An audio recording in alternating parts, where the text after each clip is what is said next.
जय श्री कृष्णा दोस्तों, अपना देश चैनल में आप सभी का हार्दिक स्वागत है।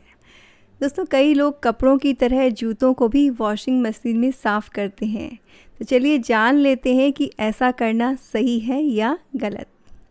जूते काफ़ी जल्दी गंदे हो जाते हैं और ऐसे में कई लोग ठंड के दिनों में, स्पेशली सर्दी के टाइम में, वॉशिंग मशीन में धोना प्रेफर करते हैं। हालांकि वॉशिंग मशीन में जूतों की सफाई करना सही है या गलत, ये कन्फ्यूज़न का विषय है। एक्चुअली ये डिपेंड करता है आपके जूतों पर। दोस्तों, सभी तरह के जूते वॉशिंग मशीन में नहीं धोए जा सकते हैं। बेसिकली कपड़ों के जूतों को ही आप आसानी से मशीन में धो सकते हैं, लेकिन अगर लेदर के जूते हैं तो उन्हें आपने कभी भी वॉशिंग मशीन में साफ़ नहीं करना चाहिए। उन्हें तो आप ब्रश की सहायता से और शू पॉलिश से ऐसे ही क्लीन कर सकते हैं। लेकिन बात आती है कपड़ों के जूते की, तो उन्हें आप मशीन में धो सकते हैं, लेकिन उन्हें धोने के ये कुछ तरीके हैं, उन्हें आपको फॉलो करना चाहिए। सबसे पहली चीज़ कि जो जूते की शू लेसेस हैं उन्हें आपने लूज़ करके हल्की सी नोट बांध देनी चाहिए, ताकि मशीन में धोते वक्त वो कहीं अटके नहीं।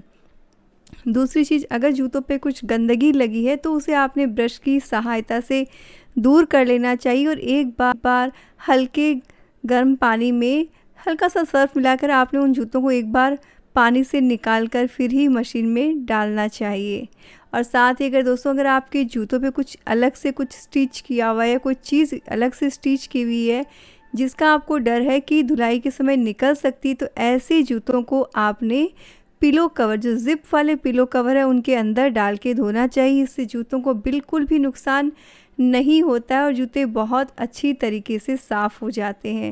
लेकिन दोस्तों, एक चीज़ का ख्याल रखें कि मशीन में से धूल और मिट्टी हटती है। अगर जूतों पे कोई दाग लगा हुआ है तो उसे आपने ब्रश की मदद से पहले ही साफ़ कर लेना चाहिए। तो इस तरह से दोस्तों आप वॉशिंग मशीन में जूते साफ़ कर सकते हैं। और मशीन में धोने का सबसे बड़ा बेनिफिट ये होता है कि ड्राई करने की सुविधा हो जाती है, जूते बहुत जल्द सूख जाते हैं और बेसिकली ठंड में जूते सूखने की समस्या सबसे बड़ी होती है। लेकिन दोस्तों, अगर आप चाहते हैं आपके सफ़ेद जूते हैं उन्हें आप बहुत आसानी से हाथ से ही कैसे साफ़ करें, इसके लिए स्टे ट्यून विद अपना देश। देखते रहिए, शेयर करते रहिए। जय श्री कृष्णा।